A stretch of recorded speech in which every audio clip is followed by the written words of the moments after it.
여러분, 오늘 이야기는 단순히 삼성전자를 사야 하냐, SK하이닉스를 사야 하냐라는 주식 이야기에서 시작하지만 사실 그 안을 들여다보면 하나의 거대한 산업 역사입니다.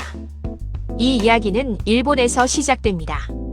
1980년대 세계 반도체 시장의 왕은 일본이었습니다. NEC, 도시바, 히타치 같은 일본 기업들은 디램 시장을 지배하고 있었습니다. 당시 일본 반도체는 품질이 좋고 신뢰성이 높고 불량률이 낮은 제품으로 유명했습니다. 쉽게 말하면 반도체는 일본이 최고다라는 인식이 강했던 시절입니다. 그런데 여기서 중요한 질문이 하나 나옵니다. 가장 좋은 제품을 만드는 회사가 항상 이길까요? 처음에는 그렇게 보였습니다. 일본 기업들은 정말 좋은 디램을 만들었습니다. 오래가고 안정적이고 품질이 뛰어난 제품을 만들었습니다. 하지만 시간이 지나면서 시장의 성격이 바뀌기 시작합니다. 1980년대 후반에서 1990년대로 넘어가면서 개인용 컴퓨터, 조립 PC, IBM 호환 PC 시장이 커졌습니다. 사람들은 더 이상 비싼 대형 컴퓨터만 쓰지 않았습니다. 집에서도 컴퓨터를 쓰기 시작했고 회사도 더 많은 PC를 들이기 시작했습니다. 이때 시장이 원한 것은 20년간은 완벽한 디램이 아니었습니다. 시장이 원한 것은 충분히 잘 작동하고 가격이 싼 디램이었습니다. 여기서 일본의 고민이 시작됩니다. 일본은 고품질 제품을 만드는 데 강했습니다. 하지만 PC 시장은 빠르게 커지고 가격은 계속 내려가고 소비자는 더 싼 부품을 찾았습니다. 디램은 겉으로 보면 첨단 기술 제품이지만 시장에서는 점점 표준화된 부품, 즉 가격 경쟁이 중요한 상품이 되어가고 있었습니다. 그리고 여기에 미국과 일본 사이에 반도체 갈등이 겹칩니다. 1986년 미일 반도체 협정이 체결됩니다. 이 협정의 핵심은 일본이 반도체를 원가 이하로 덤핑 판매하지 못하도록 하고 일본 시장에서 외국 기업의 접근성을 높이는 것이었습니다. 당시 미국은 일본 기업들이 너무 낮은 가격으로 반도체를 팔아 미국 기업들을 밀어낸다고 봤고 그 결과 일본 기업들의 가격 정책은 강하게 감시받게 됩니다. 여기서 일본은 강력한 무기 하나를 잃게 됩니다. 바로 가격을 마음껏 낮출 수 있는 능력입니다. 물론 일본 몰락의 이유를 이것 하나로만 설명하면 부족합니다. 엔화 강세, 조직의 의사결정 문제, PC 시장 변화, 투자 타이밍 실패, 한국과 대만의 추격 등 여러 요인이 겹쳤습니다. 하지만 중요한 건 일본이 잘하던 방식이 더 이상 시장과 맞지 않게 되었다는 점입니다. 반대로 삼성전자는 이 틈을 파고듭니다. 삼성전자는 1983년 반도체 사업에 본격적으로 뛰어들었고 같은 해 64K 디램 개발을 시작으로 메모리 반도체에 집중합니다. 삼성의 공식 역사에서도 1983년 첫 64K 디램 개발이 중요한 출발점으로 소개됩니다. 당시 삼성은 일본보다 기술이 앞선 회사가 아니었습니다. 오히려 후발주자였습니다. 기술도 부족했고 경험도 부족했고 브랜드 신뢰도도 부족했습니다. 그런데 삼성은 일본과 다른 선택을 합니다. 일본이 완벽한 제품을 고집했다면 삼성은 시장이 원하는 제품을 받습니다. 시장은 이렇게 말하고 있었습니다. 너무 비싼 최고급 제품보다 싸고 충분히 좋은 제품이 필요하다. 삼성은 이 흐름을 잡습니다.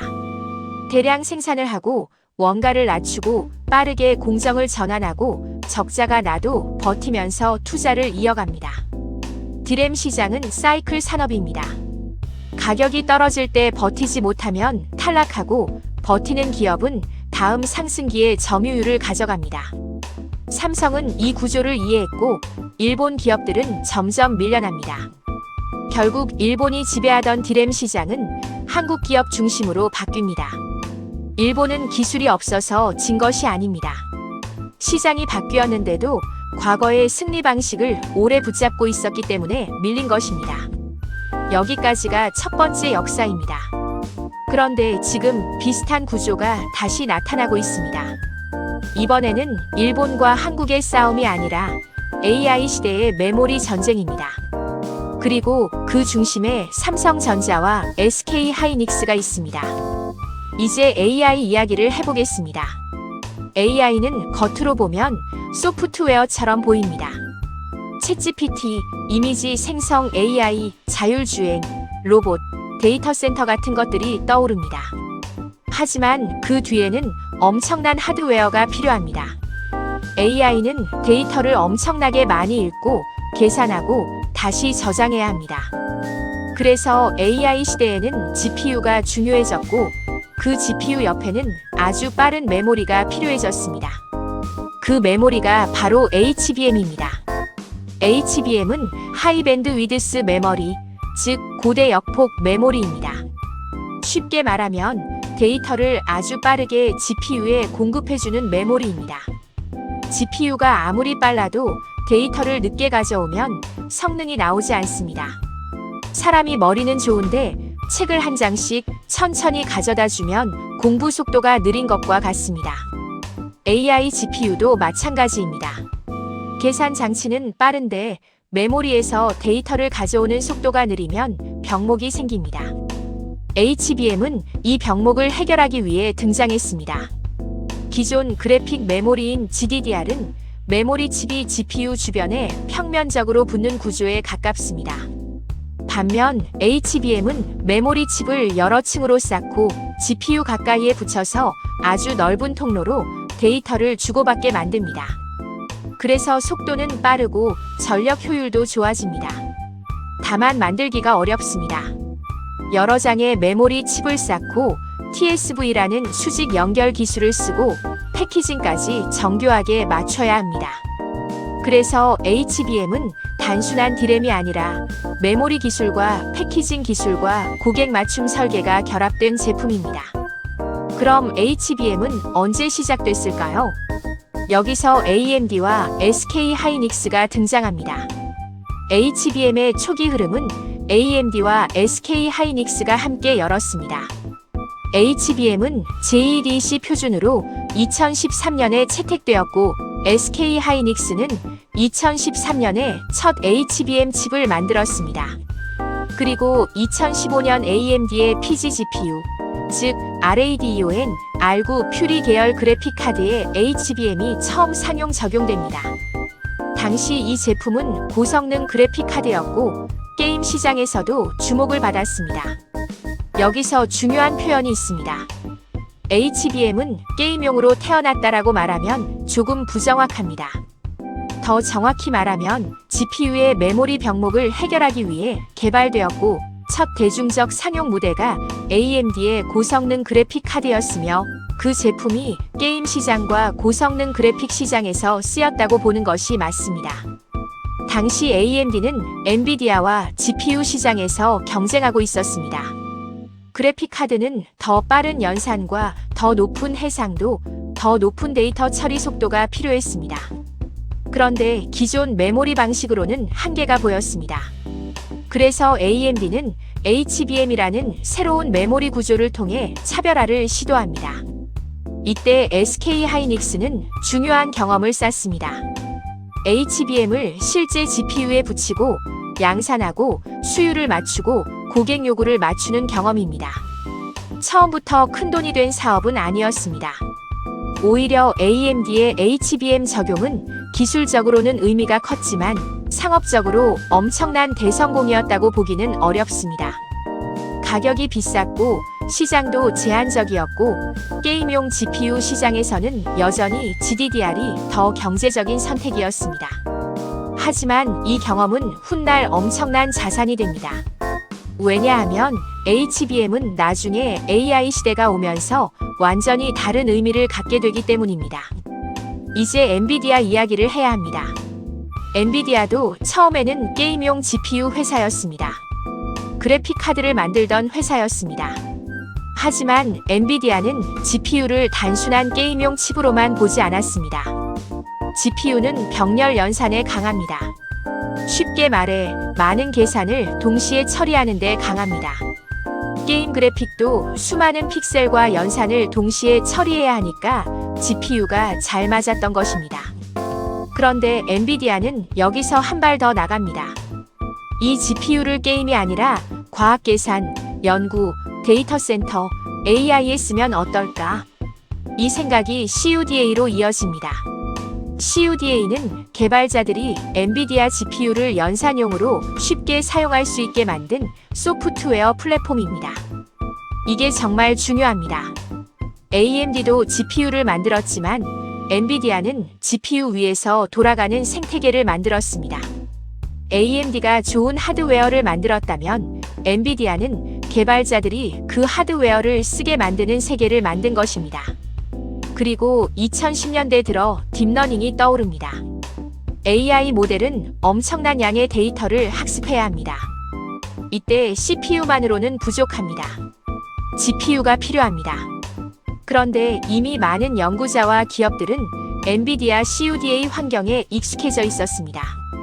AI 프레임워크도 엔비디아 GPU를 중심으로 최적화되기 시작했습니다. 결국 AI 시대가 오자 시장은 자연스럽게 엔비디아로 몰립니다. 여기서 HBM과 엔비디아의 만남이 시작됩니다. 엔비디아가 HBM을 본격적으로 데이터 센터 GPU에 사용한 중요한 시점은 2016년 테슬러 P100입니다. 이 제품은 HBME를 사용한 데이터 센터용 GPU였고 삼성전자의 HBME가 사용된 것으로 알려져 있습니다. 삼성전자도 자사 기술 블로그에서 엔비디아가 테슬러 P100 가속기에 HBME를 빠르게 채택했다고 설명합니다. 이 부분이 중요합니다. 초기 HBM1의 상용화에서는 SK 하이닉스와 AMD가 앞서 있었습니다. 그런데 HBM2 단계에서는 삼성전자가 엔비디아 테슬러 P100 공급에서 중요한 역할을 합니다. 즉, 처음부터 하이닉스가 엔비디아를 완전히 장악했다라고 말하면 정확하지 않습니다. 초기 역사를 보면 AMD HBM1, SK 하이닉스, 그리고 엔비디아 HBM이 삼성이라는 장면이 같이 존재합니다. 그런데 시간이 지나면서 판이 다시 바뀝니다. AI가 본격적으로 폭발한 것은 2020년대입니다. 생성형 AI가 등장하고 대형 언어 모델이 커지고 데이터 센터 투자가 폭발합니다. 이때 엔비디아의 A100, H100 같은 AI GPU가 시장의 중심이 됩니다. 그리고 이 GPU에는 더 빠른 HBM이 필요합니다. 여기서 SK 하이닉스가 다시 앞서 나갑니다. SK 하이닉스는 HBM3를 세계 최초 수준으로 양산하고 엔비디아 H100에 공급하면서 AI 메모리 시장의 핵심 공급자로 떠오릅니다. 2022년 SK 하이닉스는 HBM3 양산을 시작했고 이 HBM3가 엔비디아 H100에 쓰이는 흐름이 만들어졌습니다. 그리고 2024년에는 SK 하이닉스가 HBM3이 양산을 시작하고 첫 물량을 엔비디아에 공급한다고 로이터가 보도했습니다. 이 보도에 따르면 SK 하이닉스의 HBM3는 AI 칩셋에 쓰이고 엔비디아로 공급되는 구조였습니다. 이게 바로 하이닉스가 앞서간 이유입니다. 하이닉스는 AMD와의 초기 HBM 경험을 통해 기술과 패키징 경험을 쌓았습니다. 그리고 AI 시대가 폭발했을 때 엔비디아가 요구하는 고성능 HBM을 안정적으로 공급할 수 있는 위치에 있었습니다. HBM은 단순히 만들 수 있다가 중요한 게 아닙니다. 고객이 원하는 성능으로 원하는 시점에 안정적인 수율로 대량 공급할 수 있느냐가 핵심입니다. 반대로 삼성은 왜 늦었을까요? 삼성은 기술이 없어서 늦은 것이 아닙니다. 삼성은 여전히 DRAM 전체 시장의 강자이고 자본력과 기술력이 압도적인 회사입니다. 하지만 HBM 시장에서는 타이밍과 고객 인증, 수율 안정화가 매우 중요했습니다. 삼성은 기존 DRAM 낸드, 시스템 반도체, 파운드리 등 여러 사업을 동시에 운영하는 거대한 회사입니다. 그래서 HBM 하나에 모든 것을 걸기보다 더 넓은 포트폴리오를 관리하는 입장이었습니다.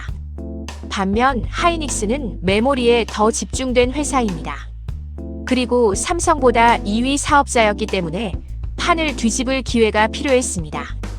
HBM은 하이닉스에게 그런 기회였습니다.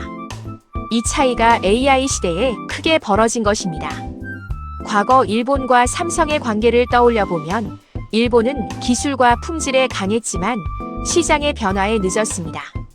삼성은 시장이 원하는 가격과 규모를 잡았습니다. 지금 HBM에서는 삼성과 하이닉스 사이에 비슷한 구조가 보입니다. 삼성은 전체 메모리 시장의 강자이고 안정적인 회사입니다. 하지만 하이닉스는 HBM이라는 새로운 시장에서 먼저 타이밍을 잡았습니다. 그럼 삼성이 하이닉스를 앞지를 수 있을까요? 가능성은 있습니다. 삼성은 디램 기술력, 자본력, 생산 능력, 패키징 투자 능력을 모두 갖고 있습니다. 한번 고객 인증과 수율 문제가 해결되고 HBM사 같은 다음 세대에서 강하게 치고 나오면 점유율을 회복할 수 있습니다. 실제로 엔비디아도 공급망을 한 회사에만 의존하고 싶어 하지 않습니다. AI 반도체 수요가 너무 크기 때문에 엔비디아 입장에서도 삼성, 하이닉스, 마이크론 등 여러 공급처를 확보하려 할 가능성이 큽니다. 하지만 쉽지는 않습니다. HBM은 한번 고객과 맞춰놓은 공급망을 쉽게 바꾸지 않습니다. AI GPU는 매우 비싸고 데이터 센터 고객은 안정성을 중시합니다. 검증된 제품, 검증된 공급망을 선호합니다. 그래서 하이닉스가 먼저 잡은 엔비디아 공급망은 큰 장점입니다. 여기서 투자 관점이 나옵니다. 삼성전자를 봐야 하는 이유는 삼성은 여전히 메모리 전체의 강자이기 때문입니다. 디램, 랜드, 파운드리, 모바일, 시스템 반도체까지 연결된 거대한 회사입니다. HBM에서 늦었다고 해서 삼성의 산업적 가치가 사라지는 것은 아닙니다. 오히려 늦었기 때문에 반격의 여지가 있습니다. AI 메모리 시장이 계속 커진다면 삼성도 결국 그 시장에서 큰 몫을 가져가야 하는 회사입니다. SK 하이닉스를 봐야 하는 이유는 더 직접적입니다. 하이닉스는 AI 시대의 핵심 부품인 HBM에서 앞서 있습니다. 특히 엔비디아와의 연결이 강합니다.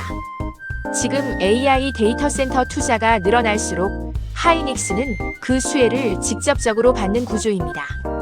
정리하면 이렇습니다. 일본은 최고의 기술을 갖고도 시장 변화를 놓쳤습니다. 삼성은 후발주자였지만 시장이 원하는 가격과 규모를 잡아 세계 1위가 되었습니다. HBM은 처음에는 AMD의 고성능 GPU에서 상용화되며 가능성을 보여줬고 이후 엔비디아가 AI 시대의 플랫폼을 장악하면서 필수품이 되었습니다. SK 하이닉스는 AMD와의 초기 경험을 바탕으로 HBM 기술을 쌓았고 AI 시대에는 엔비디아 공급망을 선점하며 새로운 승자가 되었습니다. 삼성은 늦었지만 여전히 반격 가능한 거대한 강자입니다. 그래서 이 이야기는 단순히 어느 종목이 더 오를까의 문제가 아닙니다. 이건 산업의 흐름을 읽는 이야기입니다. 과거에는 PC가 디램 시장을 바꿨습니다. 지금은 AI가 HBM 시장을 바꾸고 있습니다. 과거에는 일본이 시장 변화를 놓쳤고 삼성이 그 기회를 잡았습니다. 지금은 AI라는 거대한 변화 속에서 하이닉스가 먼저 기회를 잡았고 삼성은 추격을 준비하고 있습니다. 마지막으로 이렇게 말할 수 있습니다. 역사는 똑같이 반복되지는 않습니다. 하지만 산업의 구조는 반복됩니다. 기술이 아무리 좋아도 시장이 원하지 않으면 밀립니다. 반대로 시장이 원하는 순간에 준비된 기업은 폭발합니다. 일본은 기술을 믿었고 삼성은 시장을 봤습니다. AMD는 HBM의 가능성을 열었고 엔비디아는 AI 시장을 지배했습니다. 하이닉스는 그 흐름을 먼저 붙잡았고 삼성은 다시 따라잡을 기회를 노리고 있습니다. 그래서 지금 우리가 삼성전자와 SK 하이닉스를 보는 이유는 단순히 반도체가 좋아서가 아닙니다. AI 시대의 핵심 자원은 연산이고 그 연산을 움직이게 하는 피가 바로 메모리이기 때문입니다. 그리고 그 메모리의 중심에 삼성전자와 SK 하이닉스가 있습니다.